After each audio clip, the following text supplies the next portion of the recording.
자, 설교 제목 한번 해봅니다. 터가 견고해야 신앙이 튼튼합니다. 터가 견고해야 신앙이 한번 더 해봅니다. 터가 견고해야 신앙이 튼튼합니다. 터가 견고해야 신앙이 튼튼합니다. 오늘의 본문 말씀은 참으로 안타까운 사건을 기록하고 있습니다. 아론과 그의 아들들이 이스라엘의 제사장으로서의 위임식을 마치고 공식적인 직무를 행하다가 아론의 아들들인 나답과 아비후가 그만 하나님의 징계를 받아서 현장에서 죽임을 당하는 사건이 발생하는 것입니다. 참으로 애석하고 안타까운 일이 아닐 수 없습니다. 사건의 내용은 이렇습니다. 아론의 아들들인 나답과 아비후가 하나님의 성소 안에 있는 분향단에 향을 피우기 위해서 향로에 불을 담아가지고 가서 향을 살랐는데 그 불은 하나님께서 정하여 주신, 하나님께서 지정하여 주신 제단의 불이 아니라 그들이 임의대로 만든 다른 불이었습니다. 그런데 그 일은 하나님께서 정하여 주신 제사의 규례와 그리고 제사장의 규례를 동시에 어긴 죄가 됩니다. 하나님은 제사법을 주시면서 성소에 있는 분향단의 향을 사르는 불은 반드시 번제단에서 제물을 불사르는 그 불을 가져다가 향을 사르도록 그렇게 규정을 해주셨습니다. 우리가 참고절로 레위기 16장 12절과 13절 말씀을 보면 향로를 가져다가 여호와 앞 제단 위에서 피운 불을 그것에 채우고 또 곱게 간 향기로운 향을 두 손에 채워가지고 휘장 안에 들어가서 여호와 앞에서 분향하여 향연으로 증거개미 속죄소를 가리게 할지니 그리하면 그가 죽지 아니할 것이며 그랬습니다. 이뿐만이 아닙니다. 제사장은 제사를 집례하거나 성소에 들어가서 하나님을 섬길 때 반드시 하나님께서 정하여 주신 제사법대로 제사를 드려야 하는데 그것을 어겼으니 제사장의 직무를 어긴 것입니다. 하나님은 나답과 아비후의 그런 행동에 크게 진노를 바라시고 제사를 드리는 그 현장에서 그들을 죽이셨습니다. 하나님의 불이 그들을 삼켜서 죽게 된 것입니다. 아론은 두 아들들을 잃은 것이요 또 이스라엘은 두 명의 소중한 제사장을 잃게 된 것입니다. 하나님의 징계 중에서 최고의 수위에 달하는 아주 강력한 징계였습니다. 왜 하나님은 나답과 아비후에게 이런 중한 징계를 내리셨을까요? 오늘의 설교는 그 부분에 초점을 맞추고 있습니다. 여러분, 우리는 이미 출애굽기와 레위기를 보면서 여러 차례로 이 번제단의 소중함을, 이 번제단의 중요성에 대해서 말씀을 나눈 일이 있습니다. 번제단은 하나님께 드리는 제물을 잡는 자리가 바로 번제단입니다. 하나님께 드리는 모든 희생의 제물이 피를 흘리며 죽어가는 자리가 바로 번제단입니다. 뿐만 아니라 번제단은 하나님께 드리는 제물이 불로 태워져서 죄가 되어지는 자리입니다. 당연히 번제단은 우리의 죄를 대신하여 피를 흘리며 죽으신 예수 그리스도의 십자가 사건을 예표하고 상징하는 것입니다. 구약의 모든 제사는 다 번제단에서부터 시작이 됩니다. 번제단에서 희생의 제물을 잡아야만 제사가 시작이 되고 또 번제단에서 희생의 제물이 죽어야만 제사가 계속 진행이 되고 또 번제단에서 희생의 제물의 피가 뿌려져야만 제사가 성립이 되고 또 번제단에서 희생의 제물이 불로 태워져 완전히 제가 되어야만 제사가 비로소 마무리가 되는 것입니다. 당연히 번제단은 구약제사의 출발점이 됩니다. 번제단은 구약제사의 기초요 또 번제단은 구약제사의 터가 되고 또 번제단은 구약제사의 중심이 되기도 합니다. 여러분, 기독교 신앙의 출발점이 무엇입니까? 우리 주 예수 그리스도의 구속의 은혜입니다. 기독교 신앙의 출발점은 예수 그리스도의 구속의 은혜이며 또 기독교 신앙의 터는 예수 그리스도의 구속의 은혜인 것입니다. 예수 그리스도의 구속의 은혜는 기독교 신앙의 중심이 되는 것입니다. 우리가 왜 예수 그리스도를 믿으면 구원을 얻게 되는 것입니까? 예수 그리스도께서 우리의 죄를 구속해 주셨기 때문에 가능한 것입니다. 예수님께서 우리의 죄를 속죄해 주시기 위해서 십자가에 못 박혀 죽으시고 모든 피를 흘리시며 죽으셨습니다. 내가 받아야 할 죄의 형벌을 예수님께서 나를 대신해서 다 받으셨습니다. 예수님은 우리의 구속의 주님이십니다. 우리의 죄를 구속해 주신 유일하고도 참되신 그리고 영원한 구속의 주님이십니다. 예수님을 우리가 구속의 주님으로 믿으면 당연히 우리에게 하나님의 구원하시는 은혜가 임하는 것입니다. 자, 그럼 번제단의 불은 무엇이냐 하는 것입니다. 번제단에 올려진 희생의 제물을 태우는 것이 바로 번제단의 불입니다. 불로 태워져서 죄가 되어야만 번제단에 올려진 희생의 제물은 비로소 하나님께 제물로서의 효력을 발생하는 것입니다. 번제단 위에 올려진 희생의 제물은 예수 그리스도를 예표하고 상징한다는 말씀을 이미 여러 차례 드렸습니다. 중요한 것은 하나님의 구속의 사건을 있게 만든, 즉 번제단 위에 올려지는 이 제물을 불태우는 근원이 무엇이냐 하는 것입니다. 이 문제에 대한 해답이 성경에 있습니다.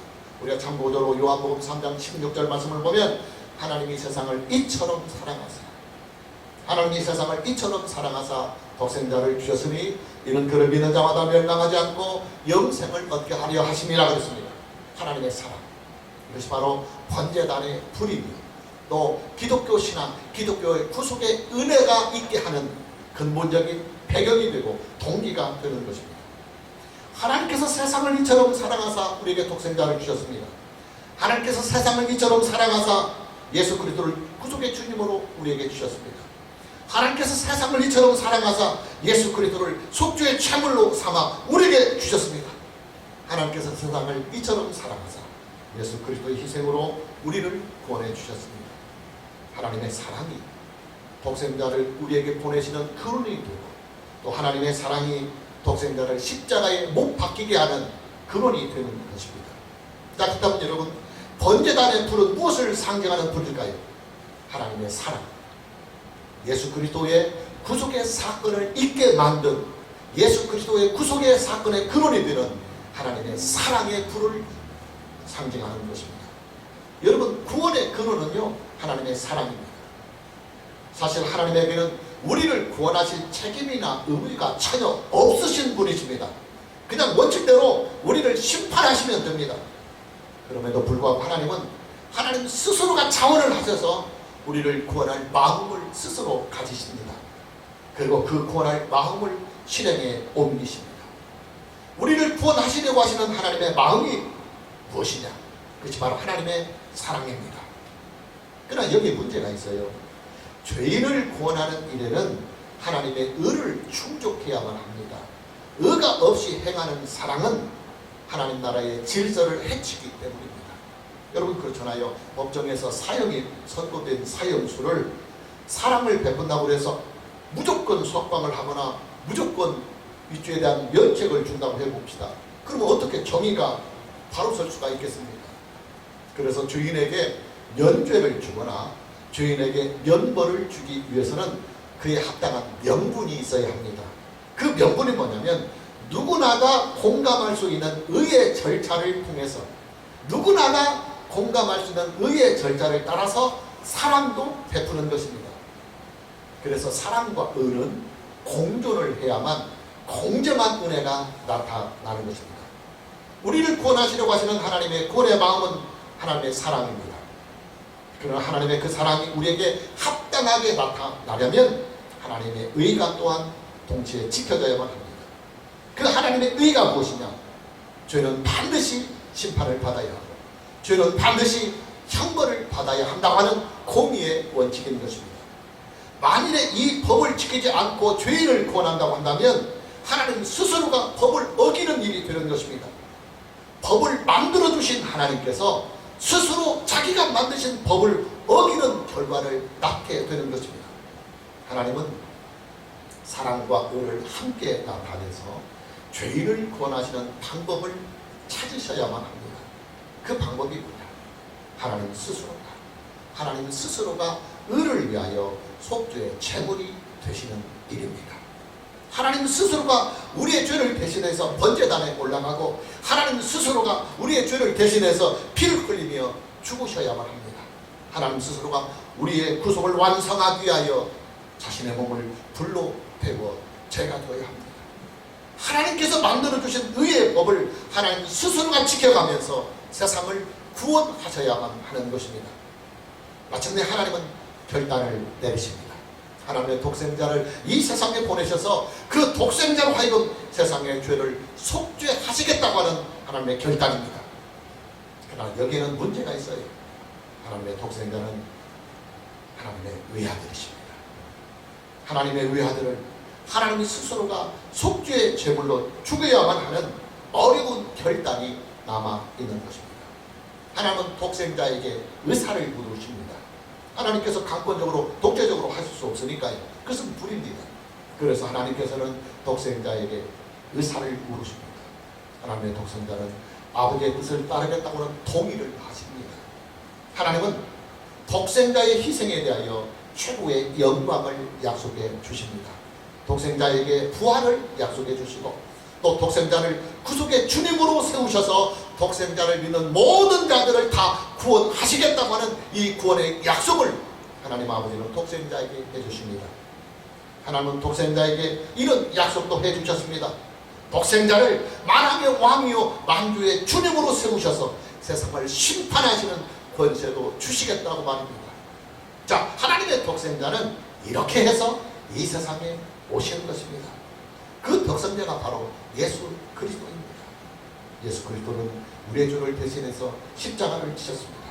우리의 죄를 속죄하기 위해서 피를 흘리며 죽으셨습니다. 그리고 사흘 만에 다시 살아나셨습니다.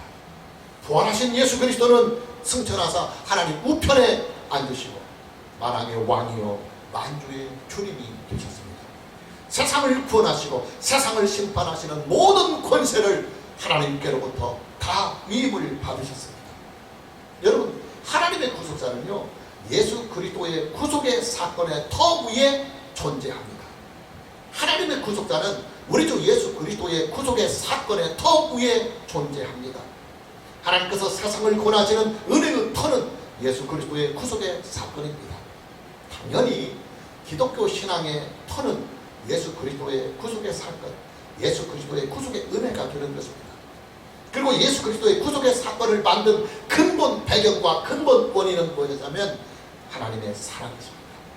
하나님이 세상을 사랑하사 죄인된 우리까지도 사랑하사 예수 그리스도를 속죄의 제물로 주신 우리의 구속의 주님으로 주신 하나님의 사랑이 구원의 동기가 되는 것입니다.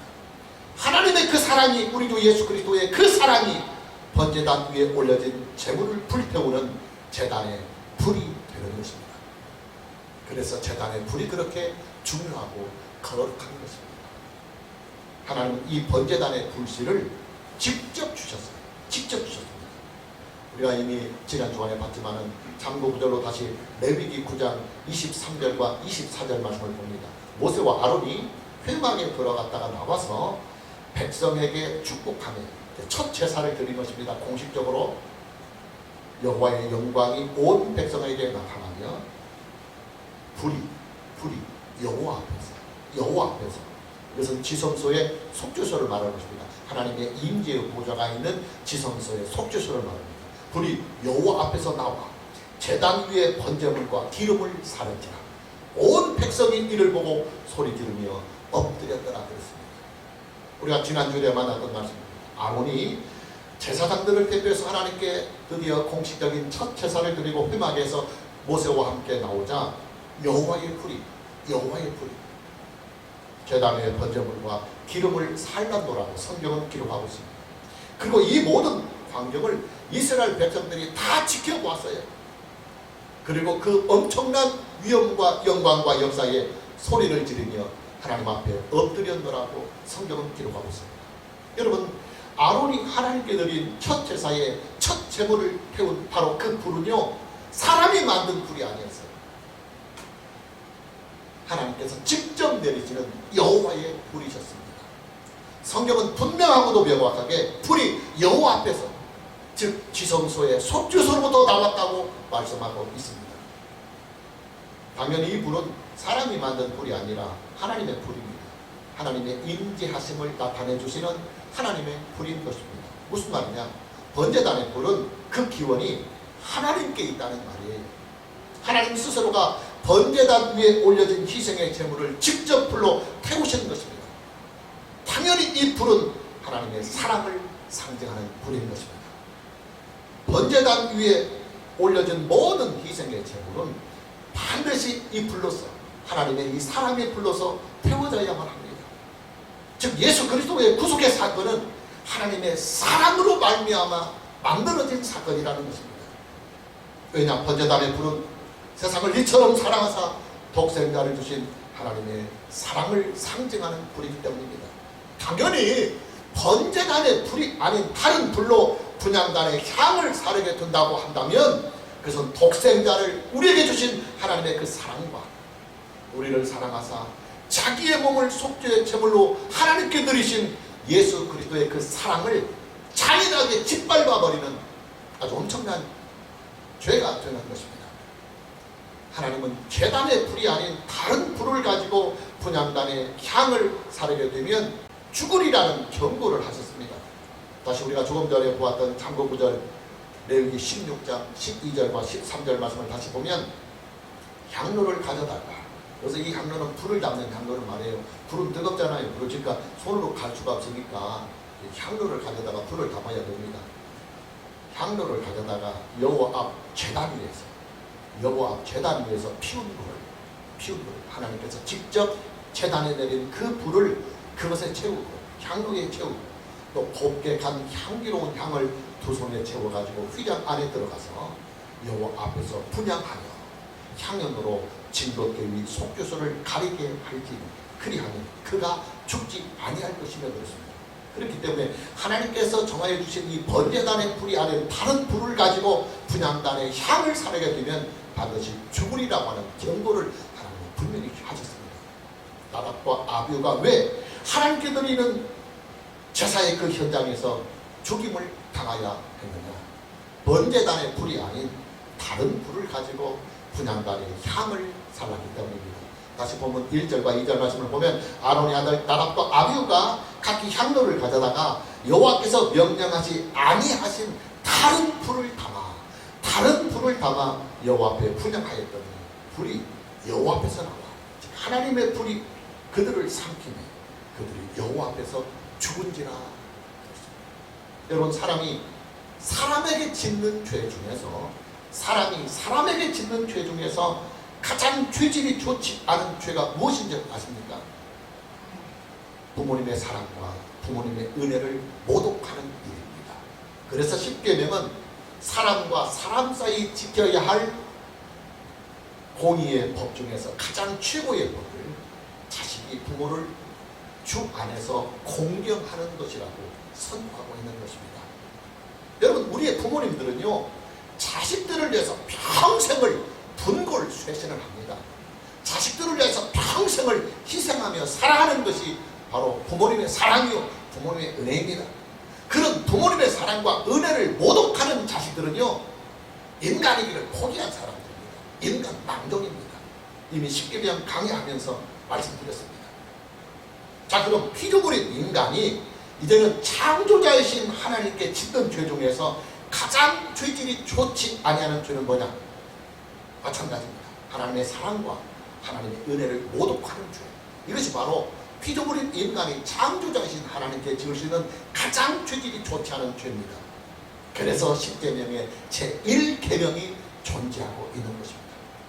하나님의 사랑이 온전하게 우리에게 나타난 사건, 하나님의 은혜가 우리에게 온전하게 나타난 사건이 무엇이냐면 바로 예수님의 십자가 사건입니다. 하나님께서 세상을 이처럼 사랑하사 우리를 이처럼 사랑하사 독생자를 속죄의 제물로 주신 이 구속의 사건이야말로 하나님의 사랑과 하나님의 은혜가 온전하게 우리에게 나타나고 그리고 실천된 것입니다. 그러니 여러분,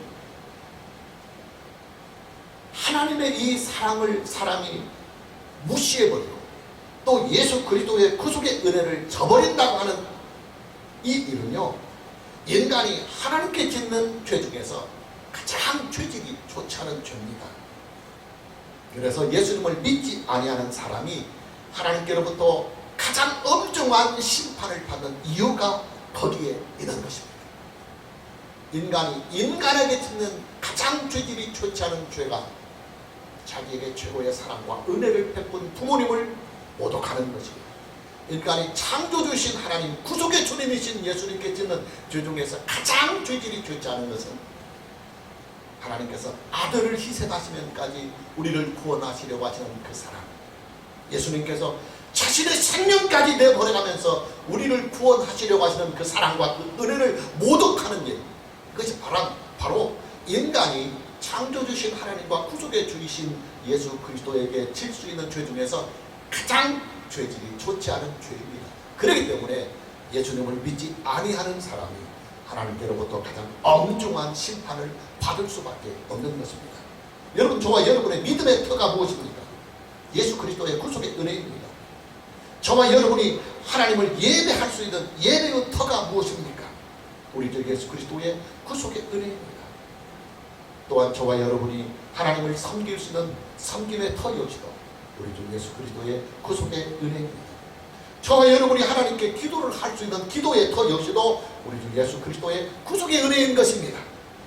여러분, 기독교 신앙의 터는요, 오직 우리 주 예수 그리스도의 구속의 은혜입니다.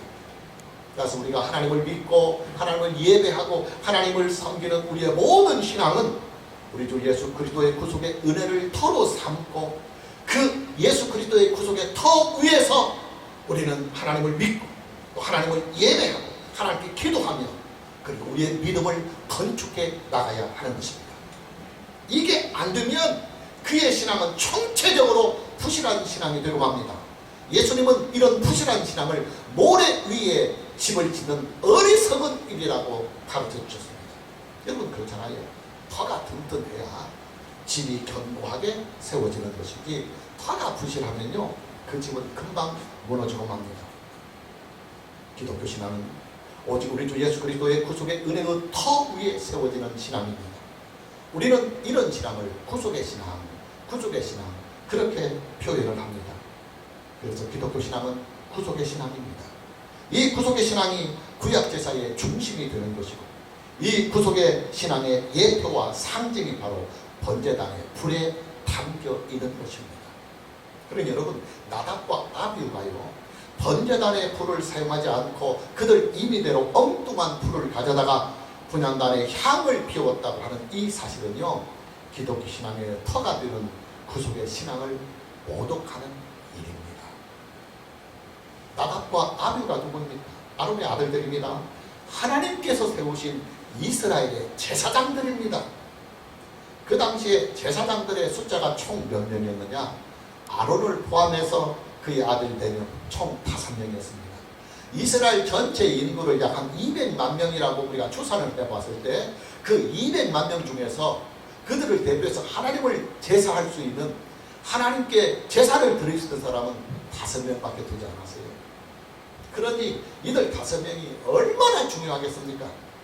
당연히 그 5명의 제사장들은 이스라엘 백성들의 전체의 신앙을 택하는 대표자인 만큼 권한도 있고, 그러나 그에 비례해서 책임도 그만큼 막중한 것입니다.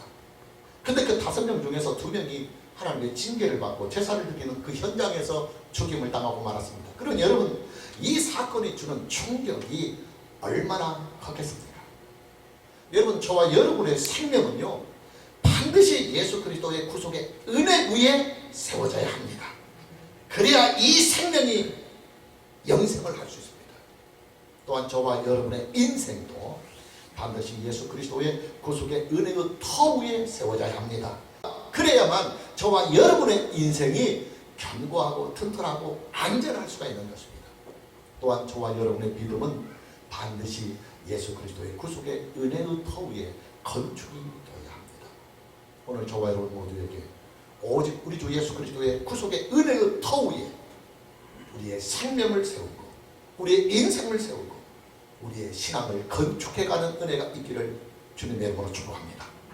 자, 두 번째로, 오직 성경의 터 위에 세워진 신앙이 아니면 그것은 기독교 신앙이 아닙니다. 기독교 신앙의 두 번째의 터는 오직 성경입니다. 당연히 오직 성경의 터 위에 세워지는 신앙이 아니라고 한다면 그 신앙은 당연히 심판의 대상이 됩니다. 본문 1절 말씀을 보면 아론의 아들 나답과 아비후가 각기 향로를 가져다가 여호와께서 명령하지 아니하신, 여호와께서 말씀하지 아니하신 다른 불을 담아 여호와 앞에 분향을 하였더니 그랬습니다. 본문 1절 말씀에 나오는 향로는 분향단의 향을 사르기 위해서 불을 담아오는 향로를 말합니다. 옛날에는 불을 담아서 옮기는 그릇이 따로 있었어요. 문제는 나답과 아비후가 분향단의 향을 사르기 위하여 향로에 담은 불이 여호와께서 명령하지 아니하신, 여호와께서 말씀해 주지 아니하신 다른 불이었다고 하는 사실이에요. 여러분, 나답과 아비후의 죄는요, 첫째는 하나님의 구속의 은혜를 모독하는 죄입니다.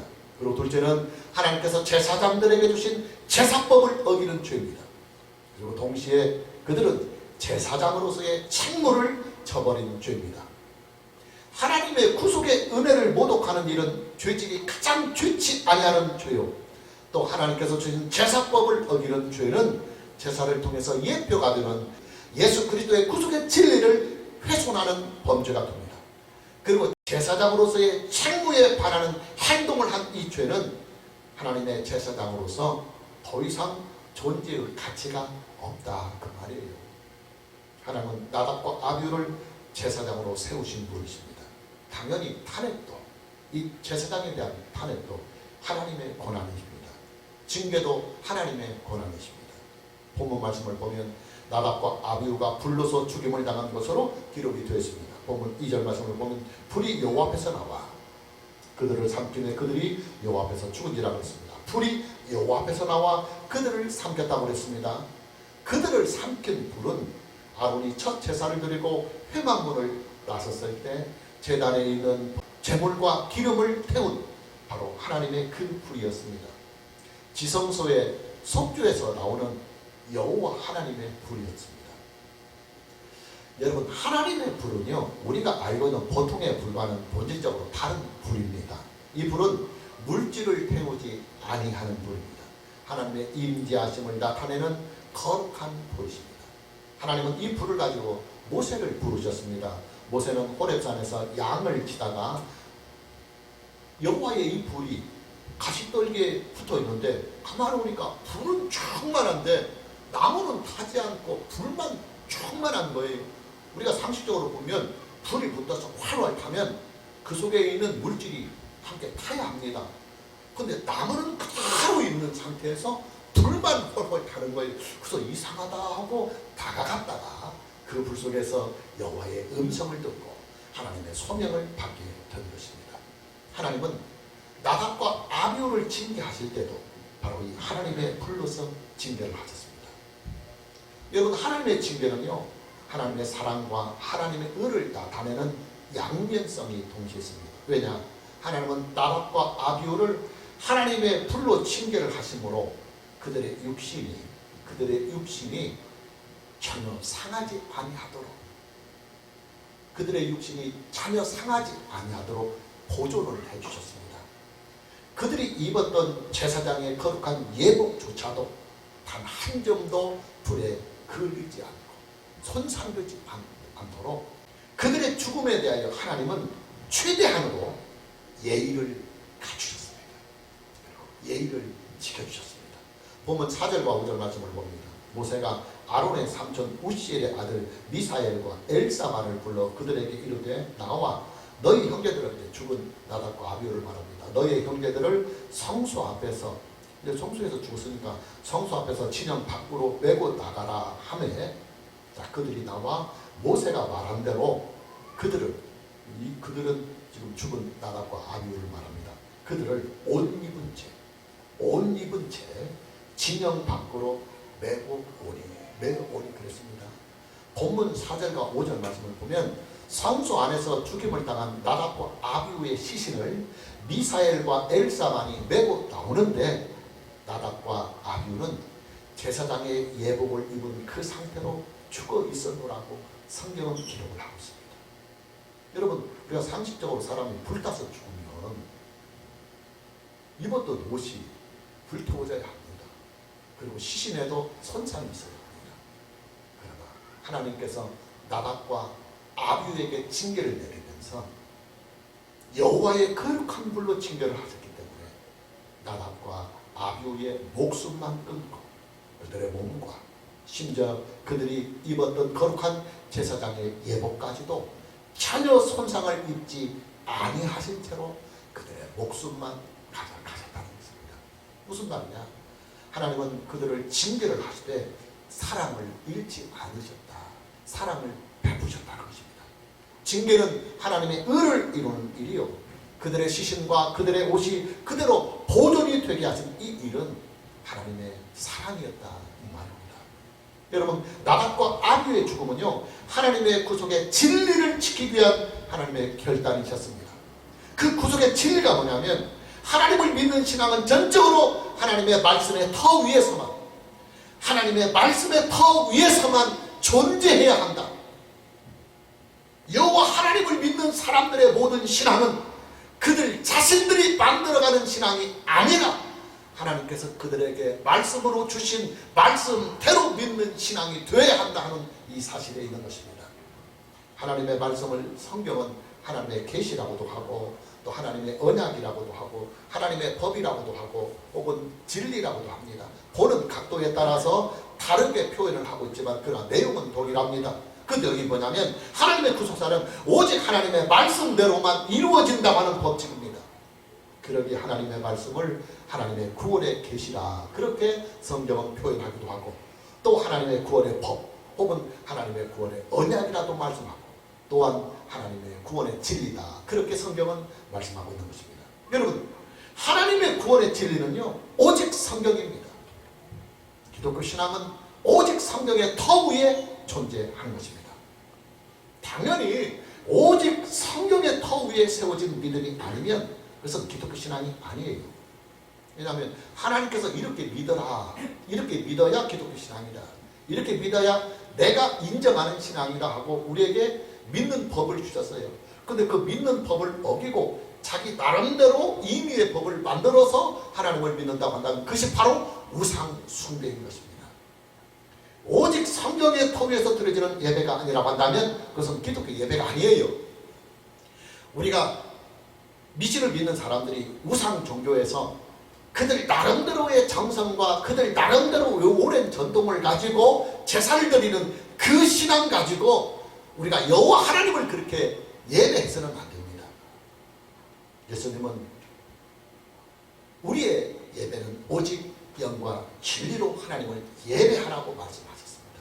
그렇기 때문에 우리의 예배는 반드시 영과 진리로만 하나님을 예배해야 그 예배가 참된 예배가 되는 것이고, 그런 예배를 하나님이 받으시는 것입니다. 또한 우리의 기도도 마찬가지예요. 우리의 기도 역시도 하나님의 말씀의 터 위에서 하나님께 기도를 드려야 그것이 바로 거룩한 기도가 되고 하나님께서 기뻐 받으시는 기도가 되는 것입니다. 오직 성경의 터 위에서 목사는 하나님의 말씀을 선포해야만 그것이 바로 기독교의 설교가 되는 것이고 하나님의 말씀을 강도하는 것입니다. 만일 그것이 지켜지지 아니한다면 목사의 설교는 설교가 아니라 강연이 되는 것입니다. 여러분, 강연과 설교는 달라요. 강연이라고 하는 것은 자기의 사상, 자기의 생각, 자기의 주관, 이런 것들을 사람들에게 알리는 것입니다. 그러나 설교는 목사의 사상, 목사의 신앙, 목사의 주관을 선포하는 것이 설교가 아니에요. 하나님의 기록된 말씀인 성경을 본문으로 삼고 텍스트로 삼고 그 텍스트 안에서 이 본문이 가지고 있는 말씀의 해석과 그리고 그 해석에 따른 신앙의 적용을 가지고 선포하는 것이 바로 설교인 것입니다. 성경이 성경으로 바르게 선포가 되어야 됩니다. 그래야 한국교회는 소망이 있습니다. 오직 성경대로 믿는 이 신앙이 한국교회에 깊이 뿌리를 내려야만 한국교회는 소망이 있습니다. 자, 마무리합니다. 하나님의 구속자는 오직 우리 주 예수 그리스도의 구속의 은혜와 오직 성경의 터 위에서 존재합니다. 하나님의 구속자는 오직 우리 주 예수 그리스도의 구속의 은혜의 터와 오직 하나님의 말씀이 문자로 기록이 된 성경의 터 위에 존재합니다. 따라서 저와 여러분의 믿음은 당연히 예수 그리스도의 구속의 은혜의 터 위에 건축이 되는 믿음이 되어야 되고 오직 하나님의 기록된 말씀인 신구약 성경 66권의 터 위에서만 세워져야만 합니다. 오늘 저와 여러분 모두에게 예수 그리스도의 구속의 은혜와 그리고 성경의 터 위에서 저와 여러분의 믿음과 생명과 인생을 건축해가는 이 귀한 은혜가 있기를 주님의 이름으로 축복합니다. 찬양합니다.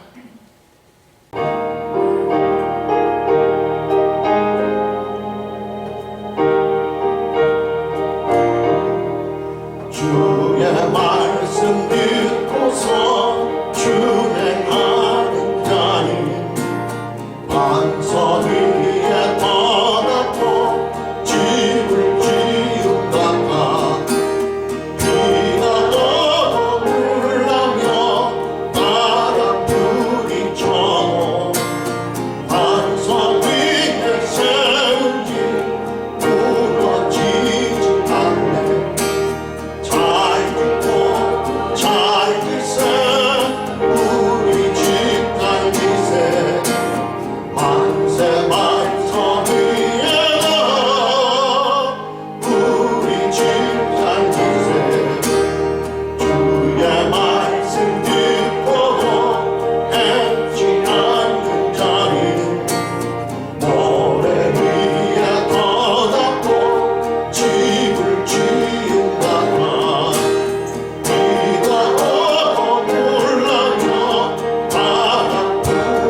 자